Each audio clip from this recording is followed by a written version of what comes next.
আজই অবসরের ঘোষণা দিতে পারেন মাহমুদুল্লাহ রিয়াদ। দিল্লির প্রেস কনফারেন্সে এসে বলতে পারেন, তৃতীয় টি-টোয়েন্টি হয়তোবা হতে যাচ্ছে তার টি-টোয়েন্টি ক্যারিয়ারের শেষ টি-টোয়েন্টি ম্যাচ। অনেকদিন যাবৎ টি-টোয়েন্টি ম্যাচ খেলে আসছেন তিনি। সাকিবের অবসরের পর থেকে তার টি-টোয়েন্টিতে অবসর নেওয়ার গুঞ্জন রীতিমতো অনেক প্রচারিত হচ্ছে। কবে থেকে টি-টোয়েন্টিতে অবসর নেবেন এই মাহমুদুল্লাহ রিয়াদ? তিনি দীর্ঘ ১৭ বছর ধরে টি-টোয়েন্টি ক্রিকেট খেলে আসছেন। ১৪৭ ম্যাচ এরই মধ্যে খেলে ফেলেছেন। তার রান হচ্ছে ২৩৪৭, উইকেট হচ্ছে ৪৫টি এবং স্ট্রাইক রেট হচ্ছে ১১৮। অনেকদিন যাবৎ ক্রিকেট খেলায় তার ক্রিকেটের ক্যারিয়ার অনেক বেশি। সাকিবের পর তিনি সর্বাধিক রানের মালিক।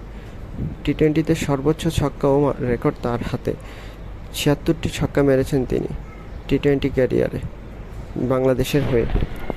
তিনি বাংলাদেশের মানুষের কাছে সাইলেন্ট কিলার নামে পরিচিত। তিনি বাংলাদেশের অনেক জয়ের সাক্ষী। ২০১৫ সালের ওয়ার্ল্ড কাপে ব্যাক টু ব্যাক সেঞ্চুরি করে বাংলাদেশের রেকর্ড পাতায় নাম করে লিখিয়েছেন। ২০১৫ বিশ্বকাপে সর্বাধিক রানের মালিকও ছিলেন তিনি। তারই কল্যাণে বাংলাদেশ ২০১৫ সালে কোয়ার্টার ফাইনাল খেলেছে। তিনি অনেক গুরুত্বপূর্ণ সময়ে অনেক ভালো একটা রান করে দিয়ে আসতেন, যা বাংলাদেশের টিমের জন্য অনেক কার্যকরী হয়ে দাঁড়াতো। ২০১৭ চ্যাম্পিয়ন্স ট্রফিতে সাকিব ও তার পার্টনারশিপ ছিল অনেক মনে রাখার মতো, যা বাংলাদেশের স্মরণীয় কালের সেরা জয় হিসেবে পরিচিত। তার অনেক কালজয়ী রেকর্ড আছে, যা কেউ কখনো ভুলে যেতে পারে না। তিনি নিধাস ট্রফিতে ছক্কা মেরে শ্রীলঙ্কাকে যেভাবে টুর্নামেন্ট থেকে বাদ করে দিয়েছিলেন, তা আজও আমাদের স্মৃতিতে ভাসে, যা আমরা কখনো ভুলে যেতে পারি না।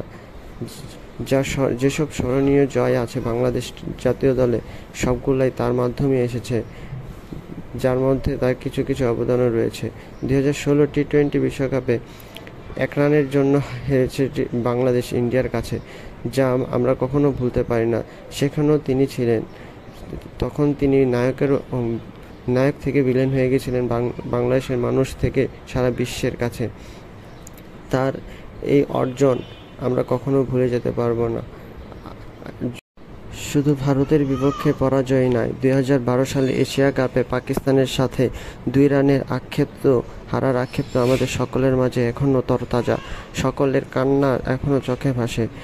যাই হোক, বাংলাদেশের সকল জয়ের মাঝে বাংলাদেশের এখনও মাহমুদুল্লাহ রিয়াদের অবদান অনেক বড়। আমরা তাকে কখনোই ভুলে যেতে পারবো না। বাংলাদেশের সর্বকালের সেরা ফিনিশার হয়ে তিনি থাকবে আমাদের মাঝে। আমরা চাই তিনি সম্মানের সহিত সকলের মাঝ থেকে বিদায় নিক। বিসিবি তাকে প্রাপ্য সম্মান দিয়ে মাঠ থেকে বিদায় দিবে এই আশা করছি।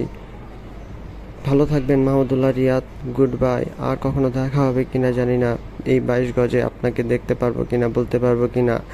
১ বলে ১ ছক্কা লাগবে, মাহমুদুল্লাহ রিয়াদ থাকলে মারতে পারবে, এই ভরসাটুকু, এই আশাটুকু আর করতে পারবো কিনা জানি না। কিন্তু যতদিনই থাকবেন বাংলাদেশের হৃদয়ের মাঝে, বাংলাদেশের ক্রিকেটের মাঝে, বাংলাদেশের ভক্তদের মাঝে মাহমুদুল্লাহ রিয়াদ চিরকাল থাকবে, ভক্তদের হৃদয়ে চিরকাল থাকবে।